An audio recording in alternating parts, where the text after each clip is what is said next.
Quisiera dedicar un gran saludo y mandar un enorme abrazo para Margie Velázquez, Ernest Silva, Zuleima Ibarra y Chapo Taker. Muchísimas gracias por continuar comentando estos videos.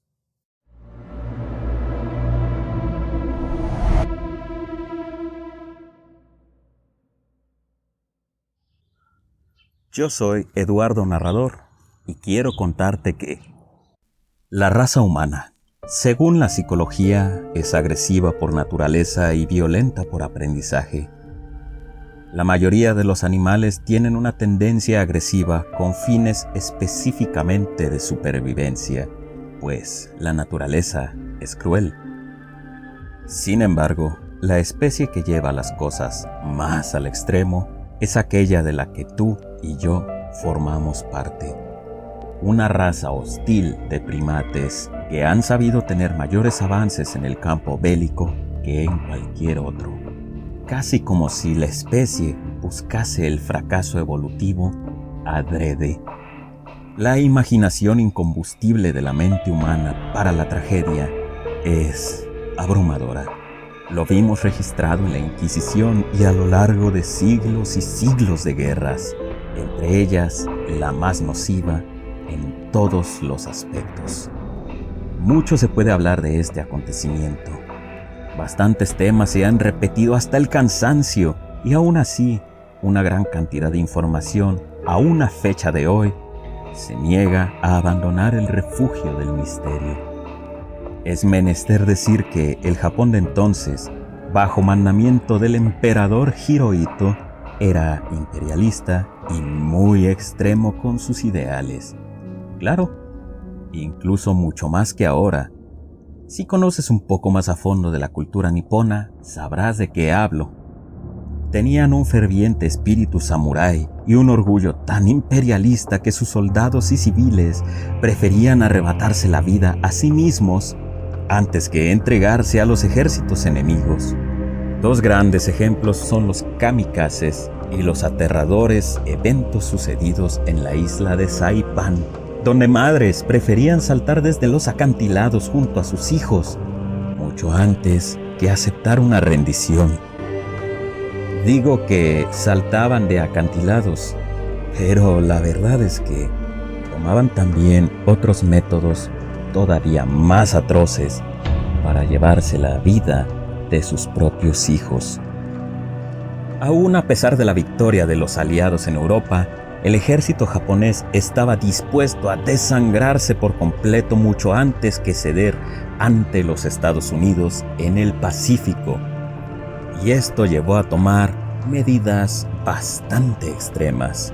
Ojo, no digo que dichas acciones hayan sido justificables, pero en tiempos de guerra, si ni siquiera los bombardeos incendiarios sobre Tokio sirvieron para doblegar el espíritu nipón, poco era decir que faltaba algo más grande, una tragedia como nunca vista hasta entonces. Así, el 6 de agosto de 1945, Little Boy fue lanzada sobre Hiroshima, y 3 días más tarde, Fat Man hizo su histórico estruendo sobre Nagasaki.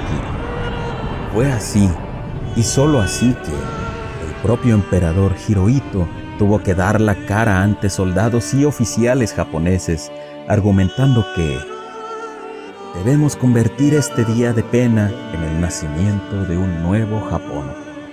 De este modo, podemos asistir a la firma del Tratado de Paz con la frente en alto.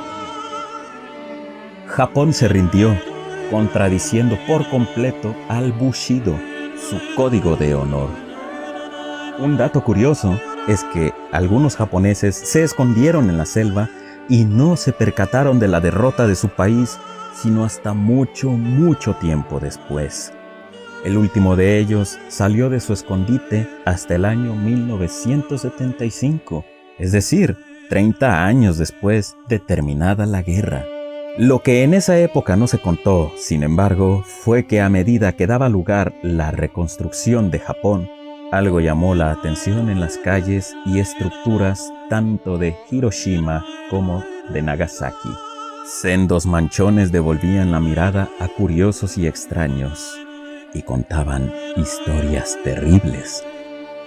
Historias de cuando el tiempo se detuvo y lo cambió todo. Al igual que los vestigios de Pompeya, en las aceras quedaron remarcadas las sombras de algunas personas, justo como estaban en el momento exacto en que la onda expansiva los embistió. La página brasileña socientifica.com explica que, según el doctor Michael Hartshorn, a medida que explotaba cada bomba, la luz intensa y el calor se extendían fuera del punto de implosión. Los objetos y las personas en su camino protegían los objetos detrás de ellos, absorbiendo la luz y la energía. La luz circundante bloqueaba el hormigón o la piedra alrededor de la sombra. Es decir, las sombras misteriosas solo representaban cómo era la acera del edificio o de las cosas antes de que la explosión lo destruyera todo. El resto del territorio que golpeó la bomba atómica se blanqueó, por lo que los espacios coloreados regularmente dan la impresión de que son sombras oscuras. Para muchas personas, estas sombras son tan solo el instante petrificado de algo que no debió suceder jamás y que nos recuerda y seguirá recordando que, contrario a lo que se ve en las películas, en la guerra no existen los ganadores. Estos son solo eventos lamentables que traen a flote la paupérrima preparación y el desequilibrio que la raza humana tiene como sociedad, donde el dinero y literalmente cualquier cosa tiene mucho más valor que cualquier vida humana. Ha narrado para ti, Eduardo. Hasta entonces.